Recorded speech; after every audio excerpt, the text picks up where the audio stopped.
Hey, what is going on, guys? Welcome back to Coops Fitness. If you're new here, make sure you hit that like button, subscribe to my channel right away.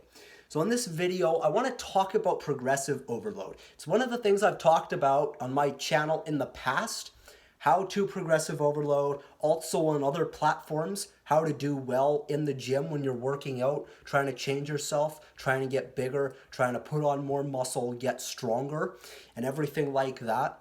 I've talked about all sorts of that, all sorts of tips, but today I want to dive a little bit deeper on the specific ways that you can do this in the process, the specific ways that you can accomplish this, because there are a lot of misconceptions and a lot of confusions and a lot of traps that a lot of guys get into when they're trying to put on muscle, put on weight, and get stronger so they can lift heavier in the weight room. There's just a lot of problems that need to be solved, especially if you're like me, if you're a super hard gainer and you're a skinnier guy and you're not really the biggest guy. You're gonna have to learn how to solve these types of problems. And today I'm gonna show you exactly what you're gonna do to solve these types of problems. Okay, so you want to get stronger, you want to get bigger, you want to put on more muscle. Let's just assume for you guys out there, okay, we're narrowing down the narrative here. We're narrowing down the specific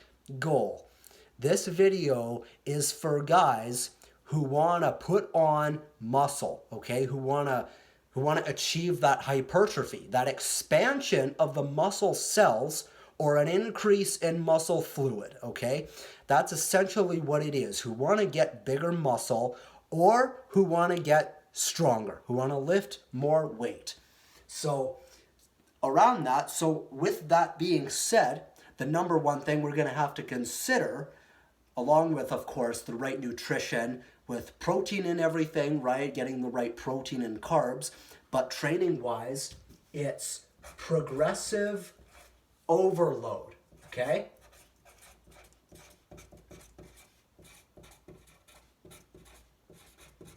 So, progressive overload, okay? And I'll explain that. Don't worry about reading it.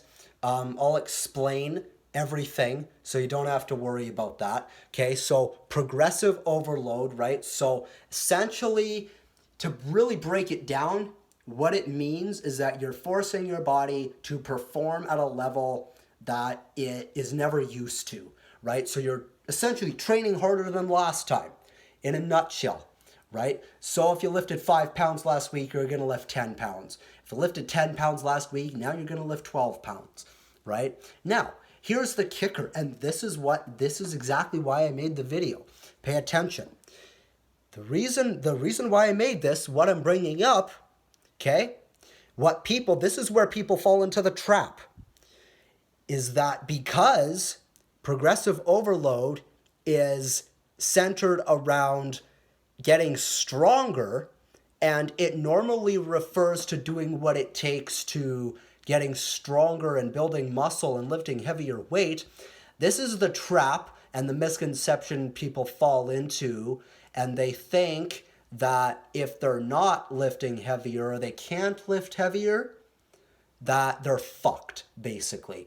They think that if they're not able to make that next PR, that necessary goal that they should be hitting next time, if they're not able to make that the very next training day or the very next week you train that muscle, they think, a lot of people think, I used to think that if you fail on that, if you can't do that, that you're fucked. Now, don't think like that. It's the reason why you're not going anywhere, period. There are multiple ways to apply progressive overload if upping the load and increasing how much you're lifting is not quite working for you at the moment. So let me explain what you can do about this problem. So we have the most obvious form of progressive overload. Increase the load, okay? Increase the load. And actually, I'm going to grab a different pen, okay? So we've got increase the load, and that is essentially what equals what most people do. that is the most common form of progressive overload. That is the execution, the strategy that everybody uses. So, most common. Okay? Most common. Now, what am I saying here? Think about what I'm trying to prove. Remember what I said a few minutes ago. Back to that, this is the reason why most people fail. Not because it's the least ineffective way, because it's the most effective way, and it's the way that you should be striving for at all times. What I'm saying is that people get into the trap of thinking that because ideally you want to use overload to progress, ideally you want to use that, but that's what causes people to fall into the trap of thinking that they're fucked if they're not able to lift heavier, because maybe you're just at a plateau and you've built up that steepness of lifting heavier weight. You're going to get to a point where you hit a wall. Okay, it's like a staircase. You're walking up the stairs. Eventually, you're going to get to a point where you either make it to the top or you can't go any further, right? It's not something that you can do forever because it's not sustainable. So you need to come up with other ways to help you so that in the future you can go back to doing that. It's about switching it up every once in a while and applying other approaches, applying other techniques, applying other things. That is the most important. So the main thing here is that you can't get into the trap. You can't just get into the trap of thinking, okay, I'm training biceps today, and tomorrow I'm going to go in and I'm going to hit triceps, and then I'm going to hit biceps again, and then triceps the next day. It's a stupid example because that's not the way to train, and I don't think anyone trains like that anyway. I don't think anyone splits it up that way unless you're a complete idiot. Because if you know your stuff, you know that that's not what you do. But let's just say theoretically, I'm going to train biceps and triceps back to back. Well, you're going to get to a point where if you're using a certain strategy to lift more, you're just going to get to a point where you're going to hit a wall. And it's not going to be as sustainable as it was, right? So one thing here, right? The next thing is that now we need to start looking at other ways to implement that. So you increase the load. That is the number one thing you want. That is always the thing that you should be doing the most, that you should be first applying. Then it fails, okay? So that fails. Okay? So what you need to do, then, what you have to do is you have to ask yourself, how else can I train harder than the last workout? So if I can't lift heavier, if that's not an option for me and it's just not going to happen, right? If that weight's not going up, and I'm just not going to hit a new PR today, if I hit a wall, then what do I do to train harder? What do I do to keep progressing anyway so that I can eventually get to a point where I can keep increasing the weight?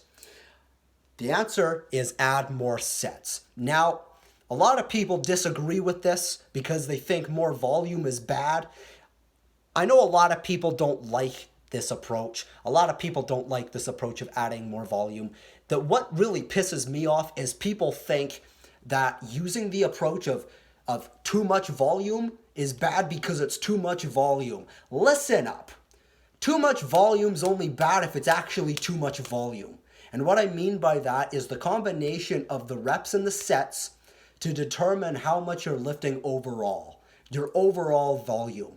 Okay, to clear that out of the way, that's what volume is. And it really gets me going when people put a stigma on it and try to say that just because you have to use a different approach, that is just the wrong way of training and you're stupid for training that way. So I just want to get that out of the way, because what you have to understand is that there are certain times when high volume is necessary for growth.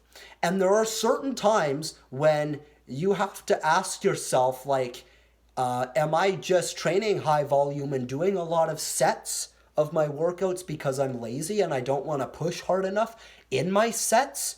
You have to ask yourself that, or you have to ask yourself, hey, sometimes high volume is good because I need to increment, an extra 5 sets because, of the way I'm training, right? Maybe I'm training very low reps. Maybe I'm a power lifter. Maybe it's really hard for me to get my strength up. And higher sets is a very effective way to punch through that so that you can suddenly start adding new weight again. Okay? So guys, to clear that up, no, high volume is not a bad thing.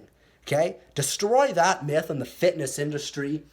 Higher volume workouts is not a bad thing at all. There's nothing wrong with that. I would never discourage someone from taking that approach, because sometimes in some situations it can be an effective approach.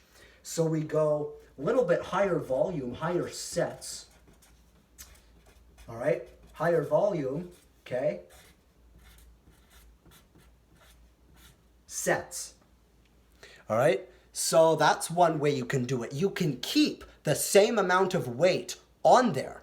You can lift the same amount of weight instead, if it's not working for you to up the weight, and you can just do another set. You can do another 3 sets, 2 sets, 5 sets, 10 sets, whatever is necessary to create that stimulus in the muscle, to challenge the muscle enough so that it will grow. That is what you need to do. You need to do whatever it takes. I don't care if you're a power lifter, bodybuilder, Olympic lifter. I don't care what you do. I don't care what is your preferred approach. You need to do whatever it is it takes to reach your goal. This is about finding what it takes to make you commit to do it. That's what I'm all about. That's what this is all about. Coops Fitness takes a no bias approach, okay? What we want to do, what the goal here really is just to find a way to you to fucking do it, okay? That's really what it is. Now, the third thing is that if that is not your preferred way of training, and if you don't like high volume, even if you're one of those people who is a little bit biased towards high volume workouts and you think they're just bad, period, point blank, well, that's okay too, technically, because technically you don't have to do that either. You could add more reps. Now I say that to an extent, because you can't just keep adding more reps. You keep adding past 15 reps, guess what? Well, you're not going to gain fucking muscle, or at least it's not going to grow. You might get more, you might get more toned. You might get well built. Like I have a very naturally lean, genetically built, right? I find endurance a little bit easier for me because of the way I'm built, but I actually train a little bit more for strength. So you have to be careful about how many reps you're doing, especially if you take the approach of adding reps. Never go past 12 to 15 reps. Otherwise, from there, you're just going to be training for muscle endurance. So with that said, you can add another rep. That is a way that you can execute it. So let's say that you would normally do 12 reps. Well, if you can crank out a 13th rep, that's technically going to failure. If you can find a way to crank out another rep, you're doing more than last time. And technically that's progressive overload. But then again, you have to be careful with that, because that approach is not going to be sustainable for your goal. It's not going to work long term. If you want to put on more muscle, or if you want to gain strength, you have to apply progressive overload the correct way. You have to do it in a way that's going to let you get stronger eventually. Even though you're not upping the weight now, what you do apply still has to help you increase the weight you're lifting later on.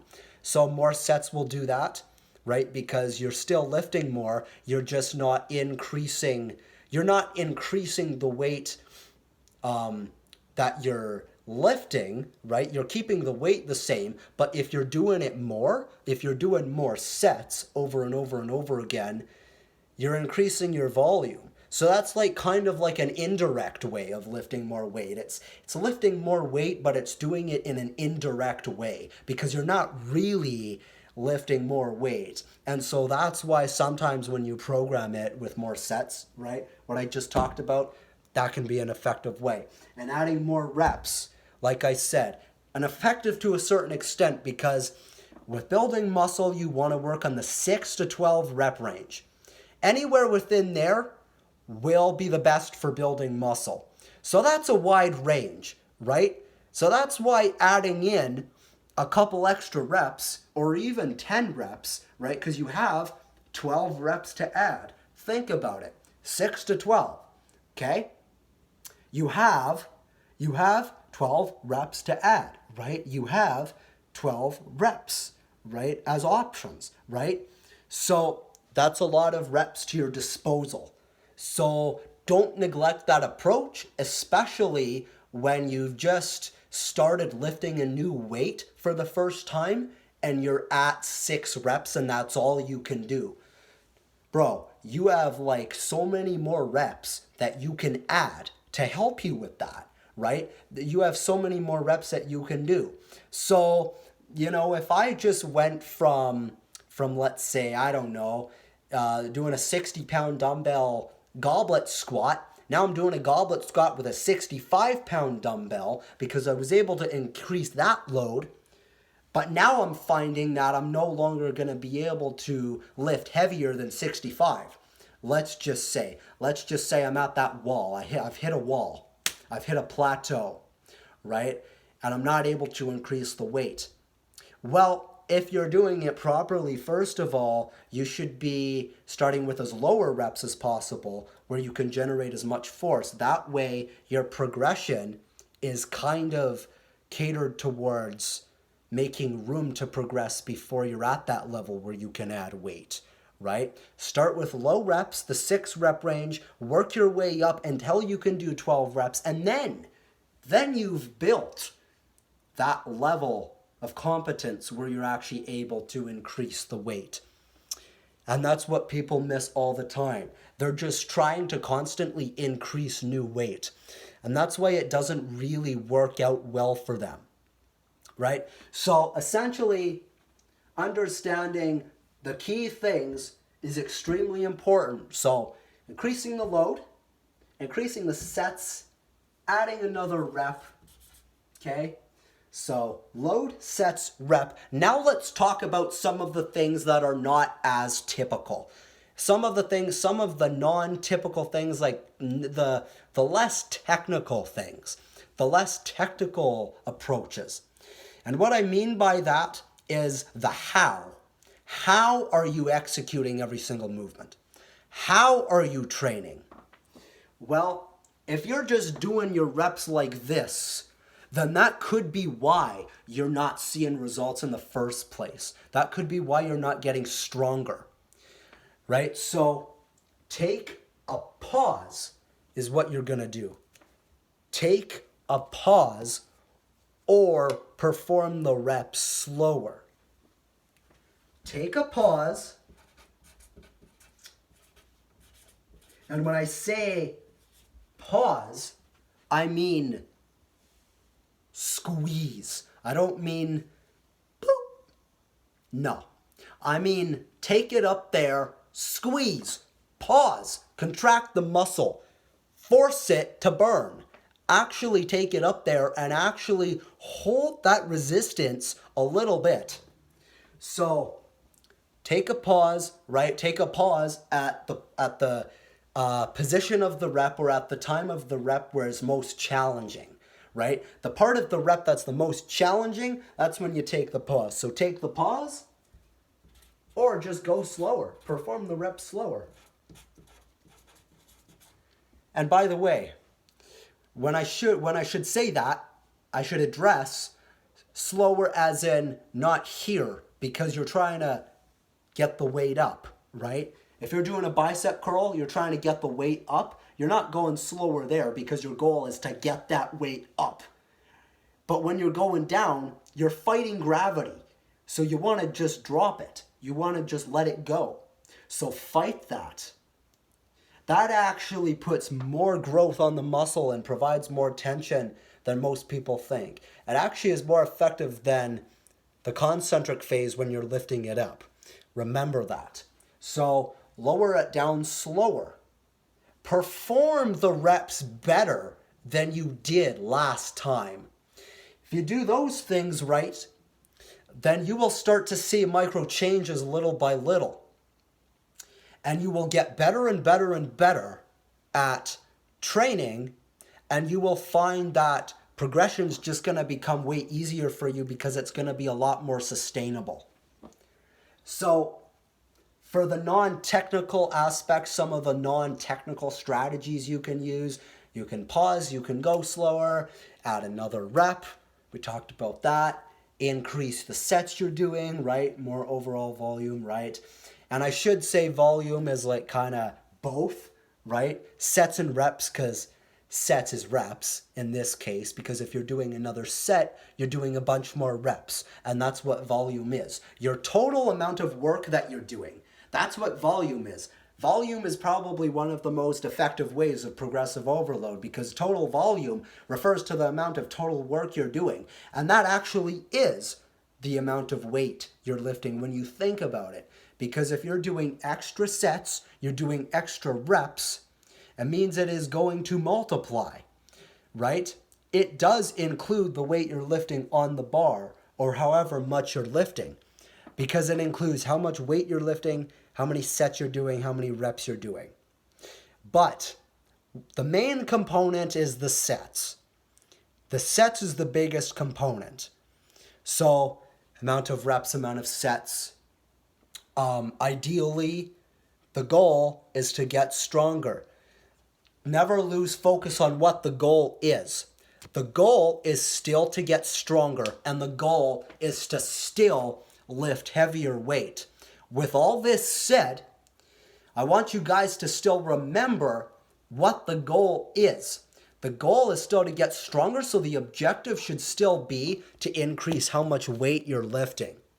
After about a week, go back and then test your new PR and see if you can punch through that. See if all the extra work you did and the strategies you used, like the number of sets and number of reps and everything that you've applied, that's not to just change your approach and say, we're just going to do it like this now. No, this is a way to help you punch through those plateaus. Punch through those walls so that you can lift heavier, so that you can get stronger. These are only to help you. So with that said, thank you for watching today's video. Like, give it a thumbs up, subscribe to my YouTube channel, Coops Fitness. Also follow me on Instagram and all the other platforms where I post educational content daily of how to get in shape, how to lift, build muscle, get stronger every day. See you guys next time on the next video. Peace.